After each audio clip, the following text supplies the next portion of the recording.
Ya, saya juga ucapkan selamat datang kembali Pak Yudi. Walaupun kemarin di Selasa ya, itu Selasa itu ibadah tengah Sabat. Ini Sabatnya, ya.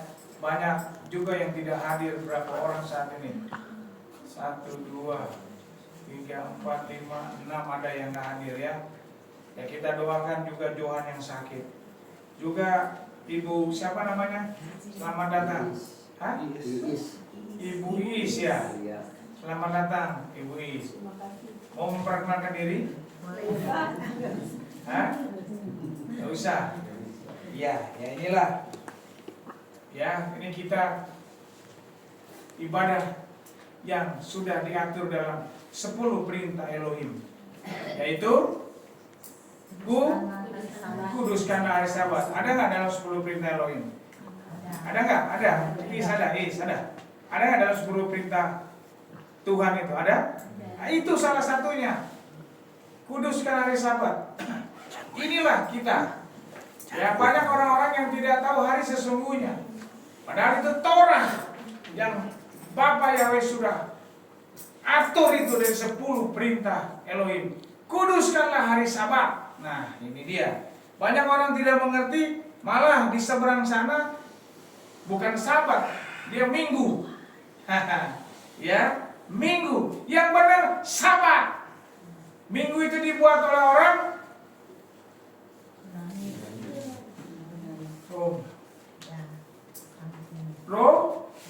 Roma. Namanya itu dia. Dibikin hari Minggu, ya. Yang benar kuduskanlah hari Sabat. Ya, saya akan berseri terus ya, masih Iyob.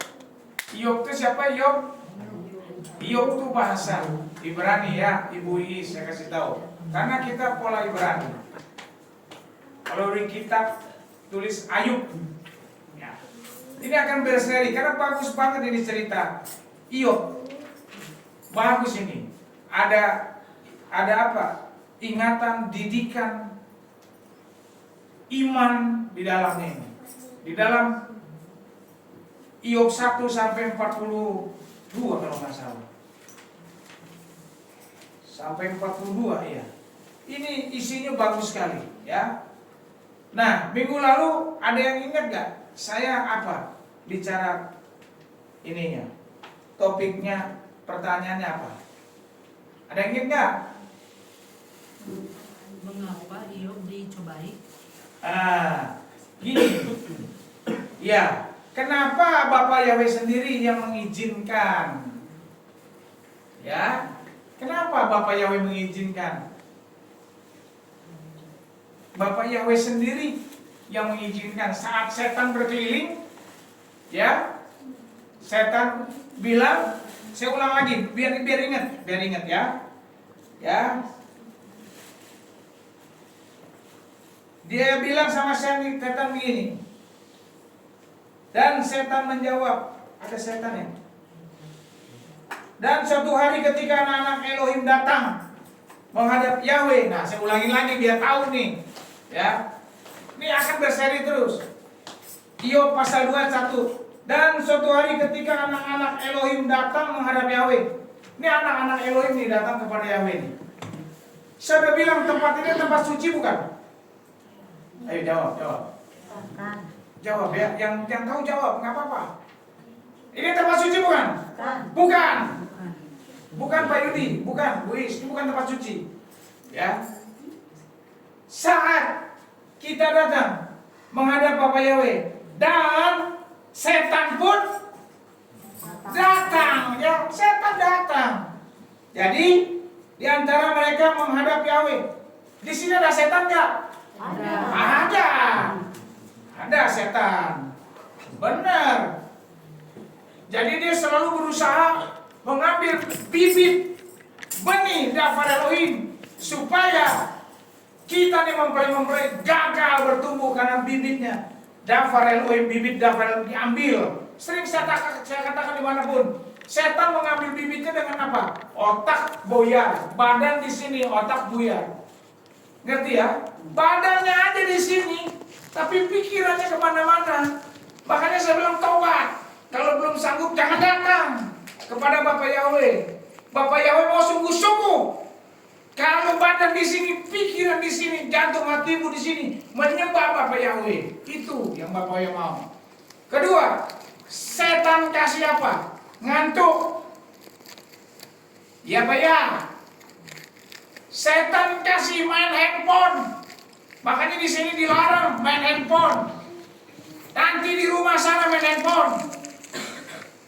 Terus berbicara satu sama lain, itu setan punya peluru supaya benih dafar Elohim dicuri sama dia. Kalau depan ngomong, belakangan keganggu. Kalau sebelah ngomongnya lagi dengan firman, keganggu nggak? Keganggu. Makanya fokus kepada Bapak Yahweh dengan apa yang dafarnya diberikan lewat mempelainya. Gitu loh, paham? Mau sungguh-sungguh? Ini adalah Ayub 2. Suatu hari ketika anak-anak Elohim datang menghadap Yahweh, saya ulangin terus supaya tahu di sini ada setan. Dan Yahweh berkata kepada setan, dari manakah engkau datang? Dan setan menjawab Yahweh dan berkata, dari menjelajah bumi dan berjalan ke sana kemari di atasnya. Dan Yahweh berkata kepada setan, baca di rumah ya. Tuh lihat, dia bilang, lihat tuh Ayub. Ya, ceritanya semua udah tahu. Ya Bapak Yahweh sih tudungin dia, lindungin dia, jagain dia. Coba dong lepasin, silakan. Makanya kenapa Bapak Yahweh sendiri yang mengizinkan? Silakan, asal jangan kau ambil nyawanya. Sekali lagi seorang Bapak Ibu ya, saya ulang. Orang yang hidupnya dekat dengan Bapak Yahweh, setan aja minta izin. Gak bisa langsung setan mencobai. Paham? Jelas omongan saya? Setan aja minta izin. Makanya kita harus dekat dengan Bapak Yahweh. Setan gak akan sembarangan. Kalau yang gak dekat dengan Bapak Yahweh, setan gak perlu minta izin. Caplok langsung. Ya? Nah itu. Kenapa Bapak Yahweh sendiri mengizinkan? Karena Bapak Yahweh tahu kekuatan orang. Karena Bapak Yahweh lihat iman. Itu jawabannya. Dia lihat setia atau tidak. Karena Iyop ini dilihat. Ini Iyop kan adalah seorang pria di tanah Uz. Namanya Iyop. Orang ini saleh, jujur, dan seorang yang takut akan Elohim dan menjauhi yang jahat. Bukan mendekatkan yang jahat, dia menjauhkan yang jahat. Ini Iyop. Ya, makanya dia kepilih. Yo, silakan. Lihat imannya Iyop. Bapak Yahweh izinkan dia setan untuk mencobai dia. Karena Bapak Yahweh tahu. Nah kita juga saat ini kalau diizinkan, ya, Bapak Yahweh bersedia nggak? Bersedia nggak? Nggak ada yang jawab. Bersedia nggak? Enggak. Hah? Pak Baram nggak bersedia? Iya. Nggak bersedia? Iya, enggak mau. Kalau Bapak Yahweh izinkan nggak bersedia? Enggak mau kan dari tadi. Bukan, itu haknya Bapak Yahweh. Mau lihat imannya Pak Abraham, bisa aja terjadi. Ayub aja, tuh namanya Ayub. Dia saleh, jujur, takut akan Elohim dan menjauhi yang jahat. Kita mungkin belum seperti ini, belum seperti Iyop kita. Tapi Iyop bergaul karib dengan Elohim, Bapak Yahweh. Ya kita kalau diizinkan gini, jalanin. Nggak ada yang ngiring Bapak Yahweh. Saya ulangin lagi, jalan seperti di atas laut kaca, nggak ada. Janji Bapak Yahweh ada, aku menyertai engkau sampai kesudahan zaman. Itu janjinya. Jadi kita belajar saat ini ya Pak. Kita belajar ya untuk setia dengan Bapak Yahweh. Kalau dulu belum setia, sekarang kita setia. Dulu masih gado-gado, sekarang jangan gado-gado. Terutama yang udah panggil Bapak Yahweh, saya kasih tahu, ulang-ulang saya kasih tahu. Jangan merasa hebat panggil nama Bapak Yahweh. Saya pasti masuk surga, belum tentu. Belum tentu. Kalau engkau tidak taat dan setia, tidak melakukan apa? Takut dan gentar akan Bapa Yahweh, belum tentu. Kalau melakukan itu, Bapa Yahweh sendiri ya, yang tahu. Yang kedua, kenapa sih? Kalau tadi Bapa Yahweh sendiri yang mengizinkan, sekarang kenapa Ayub diizinkan untuk dicobai? Kenapa diizinkan? Kenapa diizinkan? Ada yang bisa jawab nggak? Kenapa diizinkan? Karena ada celah. Hah? Ada celah. Ada apa? Celah. Celah. Gak apa-apa. Ibu Hana, oh iya, Ibu Hana. Namanya Ibu Hana sekarang. Dia baru dibaptis hari apa kan ini? Jumat ya? Kemis. Kemis ya? Oh ini Jumat. Kemis kemarin Ibu Hana dibaptis. Ya. Selamat sekali lagi ya, nanti kita ucapkan selamat semua ya. Secara fisik pun kan. Dia mengambil satu nama yang benar. Bapa Yahweh. Bapa Yahweh yang punya surga. Yang punya itu tidak ada nama lain. Bapa Yahweh, Adonai Yeshua HaMashiach. Itu yang punya. Loh, dari yang dulu-dulu bukan. Saya kasih tahu, bukan. Itu sesembahan nama lain, bukan pemilik surga. Ya, di sini sudah mayoritas dibaptis ya. Besok Ruben mau dibaptis.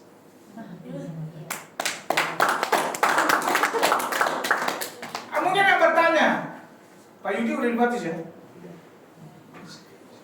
Is? Belum. Oh dulu, baptis dulu. Saya jelaskan. Ini nyimpang sedikit boleh? Boleh nggak? Ya. Pemilik Samayim, itu Samayim bahasa Ibrani surga, adalah Bapa Yahweh. Dia menjelma jadi manusia, Yeshua HaMashiach. Dia mati, bangkit, naik ke surga, ditinggalkannya Roh Yahweh Elohim, Roh Kados. Kudus itu sebenarnya bahasa Yunani ya, Arab, bahkan Arab itu kudus. Kita nggak sebut itu sebenarnya kudus. Kados. Wah, Hana tahu luar biasa. Ibu Hana udah jawab, Abraham. Kados itu bahasa Ibrani. Ya, jadi pemilik surga, Bapa Yahweh. Kalau ada yang bertanya mungkin untuk khusus Muis. Dosa udah dibaptis dulu. Itu pakai nama yang bukan pemilik surga. Saya kasih tahu di sini. Bukan pemilik surga. Wah iya Pak Mega. Iya. Ya saya jelaskan kepada teman-teman saya jumpa. Saya nggak mau berdebat saya bilang. Kamu orang itu. Kalau kamu tidak mau, silakan. Nanti di saat kamu mati, umur kamu sampai, roh kamu akan diambil dengan yang nama itu dua. Asus. Bukan. Diklaimnya sama Asus. Ayo. Bukan masuk Samayim. Karena pemilik Samayim tadi saya sudah katakan. Siapa? Yang kencang. Bapa Yahweh. Itu pemilik Samayim. Ya. Puji Bapa Yahweh, anak muda besok mau dibaptis. Sudah ada tempat baptisnya. Ya, udah. Ya Ruben ya, yang mengambil ini mayoritas semuanya udah dibaptis di sini. Ya. Nah, ambillah keputusan saat ini. Karena Bapa Yahweh pilih-pilih orang masuk Samayim. Saya kasih tahu. Pilih-pilih. Oh kok gitu Pak Michael? Iya. Bapak Yahweh pilih-pilih. Nah, kembali lagi. Kenapa Ayub diizinkan untuk dicobai? Tadi udah dijawab. Bukan celah. Ya, benar. Ada benarnya. Masih banyak kelengkapannya. Kok iya Pak Michael di mana? Ayub ada berkata. Saya buka aja ayat-ayatnya. Sudah baca semua pasal ini ya. 1. Bukan ke 1, dengerin aja. Ayub membuka celah di dalam perbuatannya. Makanya saya bilang, semua mempelai Bapa Yahweh, kalau sudah berbuat, jangan ingat-ingat. Ada satu pepatah bilang kalimat ini. Janganlah ingat perbuatan baik kita, tapi ingatlah perbuatan baik orang lain kepada kita. Ngerti nggak? Ngerti semua? Kalau istri saya pasti ngerti. Ada yang bisa ulangin nggak dengan ngertinya gitu? Saya tanya ngerti. Ada yang bisa ulangin ya, coba kalimat saya. Coba ulangin kalimat yang tadi. Jangan ingat kebaikan yang kita pernah buat, tapi ingat kebaikan yang orang lain buat kita. Betul. Ya, jangan kita ingat, wah, saya udah berbuat gini, berbuat gitu. Nggak boleh gitu. Makanya tangan kiri memberi, tangan kanan nggak boleh tahu, tuh ada semuanya referensi ayatnya. Ya, di pasal 31 nanti baca aja di rumah. 31, 32 baca, 33. Ya, Ayub bukan salah apa? Dia memamerkan kepada, dia kesal mungkin. Dia berkata, makanya manusia harus hidup meneladani Yesua. Karena Yesua itu sempurna. Kita belajar hidup sempurna. Karena hidup adalah proses. Ya, jangan kita baru memberi ini, ingat-ingat kita punya kelakuan, kita memberi. Baca di ayatnya. Ada semua. Pasal 31 baca, 32, 33 baca. Salah satu yang saya cuplik. Ya. Malah Ayub bilang gini.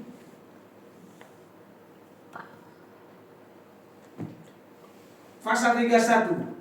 Aku membuat suatu perjanjian dengan mataku. Lalu bagaimana aku dapat melihat dengan sungguh-sungguh pada seorang anak darah? Untuk apakah bagian dari Elohim di atas?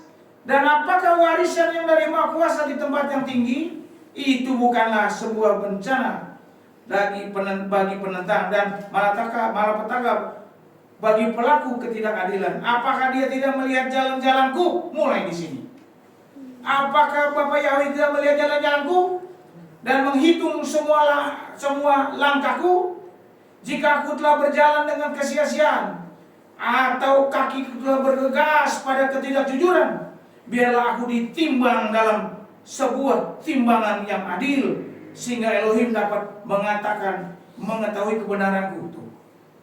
Ada kesombongan, ya, berani menantang ditimbang.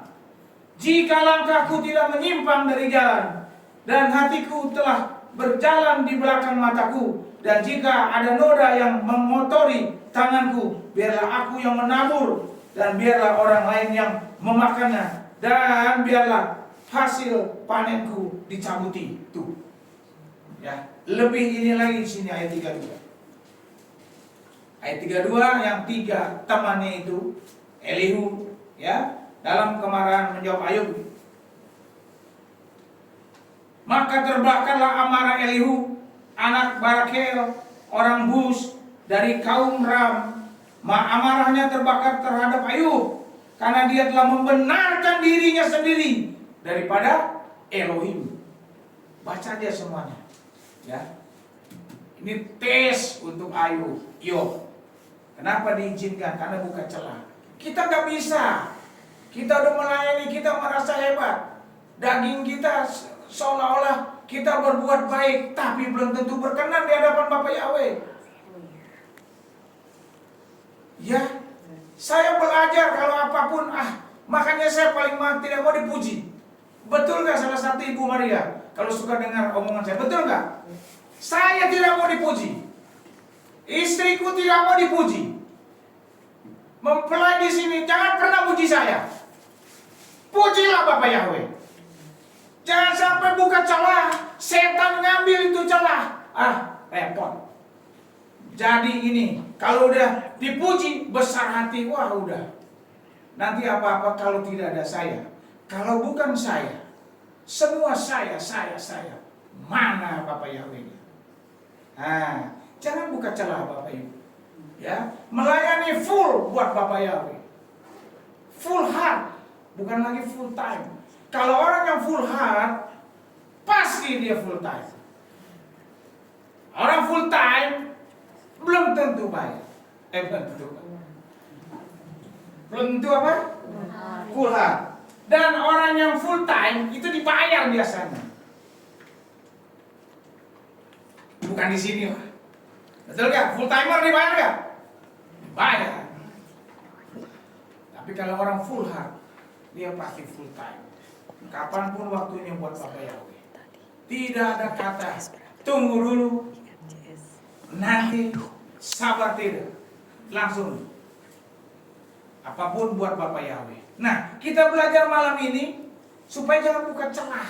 Kita belajar menuju kesempurnaan karena Bapak kita menjelma jadi Yesus itu sempurna. Ya, sempurna nggak? Sempurna. Teman saya dulu bilang, oh dia kan tuh ini sendiri Michael, orang tua nih. Biasa orang tua, nggak mau ngalah. Lebih tua dari saya jauh. Dia kan Tuhan, menjelma jadi manusia tetap aja Tuhan.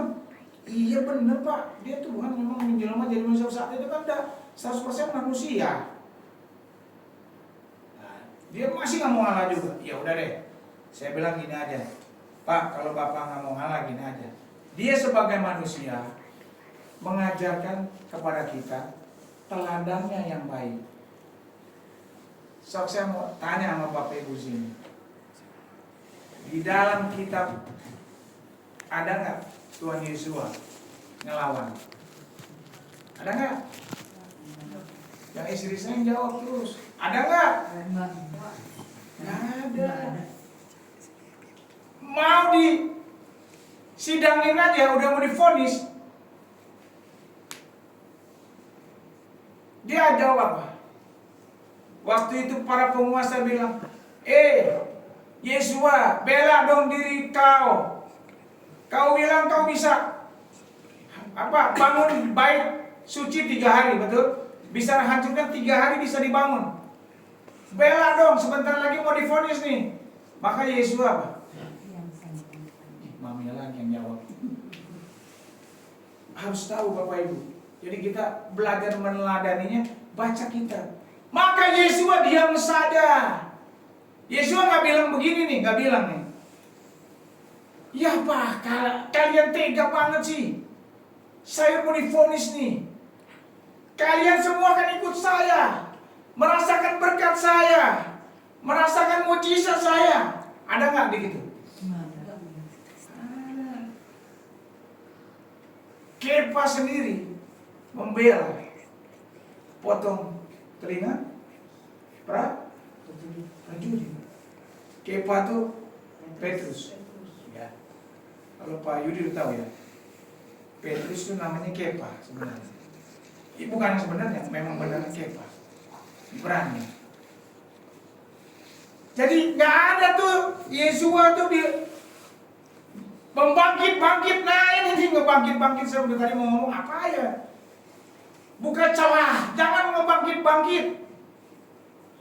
Yesua nggak pernah ngebangkit.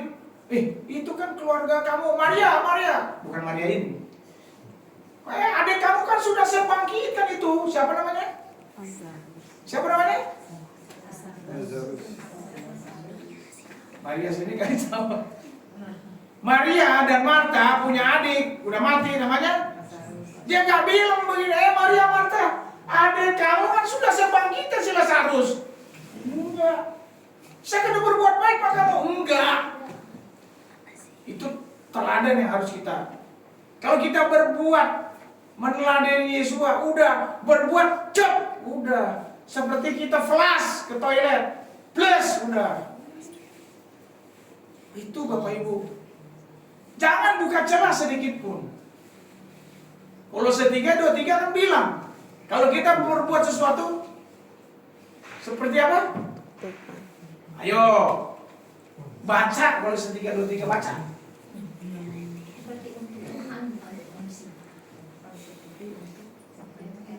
Ayo buka deh. Jadi tahu jadinya. Jadi ini belajar salah satu kesempurnaan, nggak ngebangkit-bangkit. Apa coba yang udah dapat keras-keras? Segala apapun yang kamu lakukan, kerjakanlah dengan segenap jiwa kepada Tuhan, dan bukan kepada manusia. Tuh itu maksudnya. Kerjakanlah dengan segenap hati kita, bukan kepada. Jelas kan? Belajar kita pelan-pelan, kita jangan buka celah. Kenapa Ayub diizinkan mencoba ya? Bukan celah. Yang memang ujung-ujungnya tetap ya nanti berseri terus sampai ayat 42. Nggak saya bukukan sekarang nih. Sekarang kita belajar saat ini. Jangan buka celah. Ya, sudah tahu di sini semua mempelai Bapak Yahweh yang iring Bapak Yahweh lewat KP Menorah. Jangan buka celah. Sekali Bapak Yahweh Adonai Yesus Masih harga mati. Sampai rapture. Itu. Ya. Sampai rapture. Jangan buka celah. Saya kan nggak apa-apa saya di sini Jumat. Nanti Minggu saya ke tempat lain. Puji Bapak Yahweh ya, di sini nggak ada. Nggak ada di sini. Ya. Termasuk Ibu Hana pun sudah jelas ya. Sudah jelas dikasih tahu. Membuat kekejian bagi nama Bapak Yahweh. Waktu dibaptiskan besok Ruben dibaptis, ya. Membuat satu janji dan memutuskan dengan nama bukan nama Tuhan kita. Ya. Ruben pasti tidak kemana-mana. Saya tahu maminya ada ajaran-ajaran, ya. Papinya juga almarhum merindukan. Ya Bapak Yahweh dengar ya. Bapak Yahweh pilih. Ayo kita harus sungguh-sungguh dengan Bapak Yahweh. Jangan lagi. Pokoknya di sini saya percaya lah nggak ada. Kalau ada tanggung jawab dengan Bapak Yahweh. Ya, tanggung jawab secara vertikal, secara horizontal. Kalau yang masih begitu di sini, bukan di sini tempatnya. Yang masih acolok-acolokan, masih gado-gado, masih es campur. Pak Afram bilang, saya jadi ingatin ya, minta diganti namanya. Afram. Es campur, masih campur-campur mah. Nggak apa-apa kok panggil nama itu. Keliru gitu. Ya. Kita belajar saat ini jangan buka celah ya. Setuju? Lakukan aja buat Bapak Yahweh semuanya. Oh, saya ini capek ya buat Bapak Yahweh. Jangan pernah kenal capek. Bapak Yahweh emang nggak capek. Bapak Yahweh. Untung dia bukan kayak kita. Coba kalau kita dikelus gak ada deh. Bohwat gua sama kalian. Bohwat. Tapi ini enggak. Bapak Yahweh dia diam saja. Mau memberitakan Dafar aja dia pernah jalan 2 hari 2 malam. Dia jalan dari gunung apa itu yang kita pergi ya? Nih, yang kita naik taksi Mercy itu kan. Lupa saya itu. Dia jalan 2 hari 2 malam cuma untuk memberitakan keselamatan. Ayo, Bapak Ibu dimanapun beritakan nama ini. Ya, nama Bapak Yahweh yang punya surga, yang punya Samayim. Ya, mau? Bapak Yahweh ngelihat sendiri. Bapak Yahweh yang tahu hati Bapak Ibu. Malam ini kita belajar. Kita jangan buka celah. Apapun yang kita sudah buat, jangan ingat kebaikan kita. Ya, jangan pernah nantang Tuhan. Lebih dari Elohim. Yang 32 tadi apa waktu? Nanti baca di rumah ya. Karena dia telah membenarkan dirinya sendiri daripada Elohim. Itu aja saya kasih tahu ya. Firman Dafar. Elohim saya nggak panjangin malam ini. Ya. Belajar malam ini. Ayub saya bicara terus. Iyo. Kalau kemarin kenapa Bapak Yahweh sendiri yang mengizinkan? Padahal Yakobus sendiri bilang, Bapak Yahweh tidak pernah mencobai. Betul. Ada nggak kalimat itu? Ada nggak? Ada. Manusia jatuh dalam dosa karena keinginan. Hah? Manusia jatuh ke dalam dosa karena tergoda. Bapak Ibu mempelai baca kita. Manusia jatuh ke dalam dosa karena terseret oleh hawa. Itu dia. Ayo baca dong, jangan baca WA terus, jangan baca handphone terus, baca. Ini mau masuk Samaim, baca ini. Jadi Bapak Yahweh itu, Tuhan Yesus itu mencobai. So cari ayatnya Yakobus sekarang saya suruh cari ayat. Cari ayat.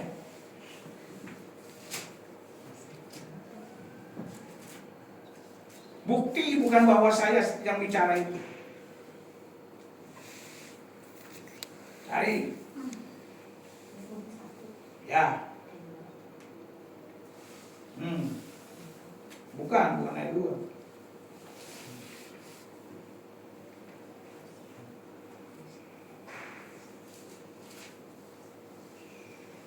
Yo.